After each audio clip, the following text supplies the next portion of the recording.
Здравейте, днес ще направим преход до езерото Брайс или Лагоди Брайс, Доломитите. Маркировката е с номер 1.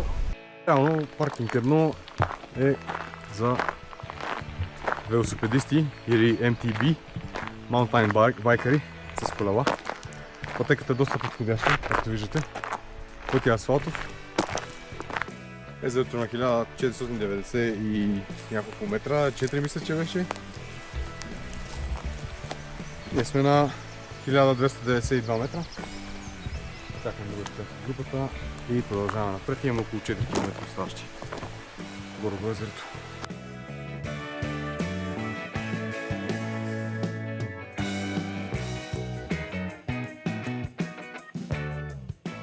Тук сме на здравословни. Маленки се сладки. Алекс, си спускаш тук. Също аз се пререждам на големите. О, тази е огромна. Но не е озрял.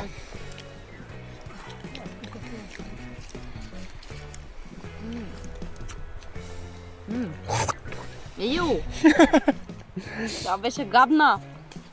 Километър до езерото. 2 км се върви по асфалт, дето е много жега и няма никаква сянка.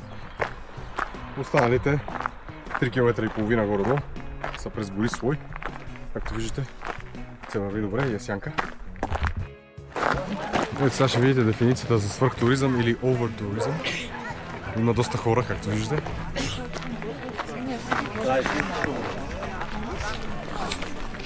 И всеки втори кара лодка. Искате ли вземем лодка? Не. Защо?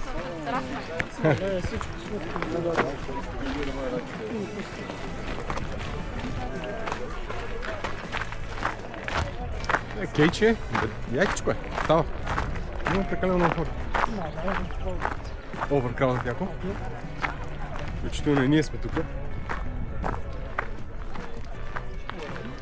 Но и рибки има.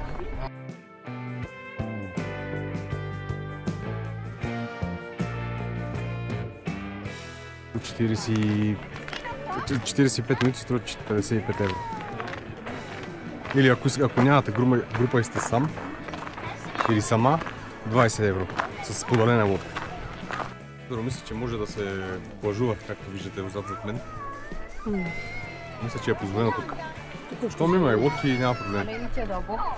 Дълбоко е доста, да. Да. От другата страна на езерото може да видите гора от пирамидки, построена от всички. Даже може би аз ще направя една. Докато чакам другите.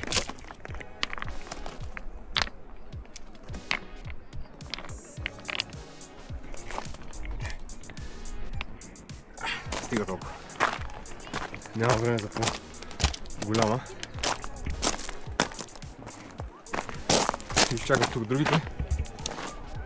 И най-вероятно ще завъртим нататък.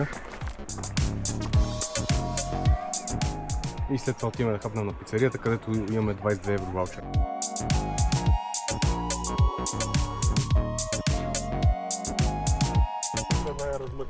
Кристална.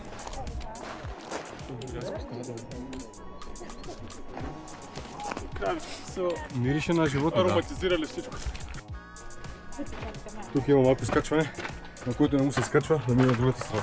Тук е доста странно.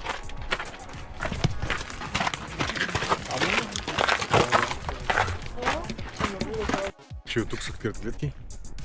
Може да видите колко е чиста водата. И мисля това да е за днес. Надявам се да съм помогнал някой. Билетите за P1, паркинг 1, който е най-далечен паркинг. Кой? Нямаме резервиран шатъл или бусче, който да ни отведе обратно. Искаме да слезаме с него, тъй като бързаме да направим чекаута до 7 днес в самия хотел. Но се оказа, че не е включена цената и искат още 8 евро. Шофьора ни върна и решихме да ходим пеша, тъй като трябва да чакаме половин час. Бушчетата са на всеки 30 минути.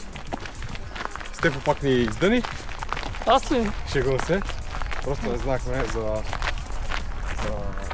самия шатъл, но да знаете за тази информация и мисля, че това ще е за днес. Всичко добро ви желая!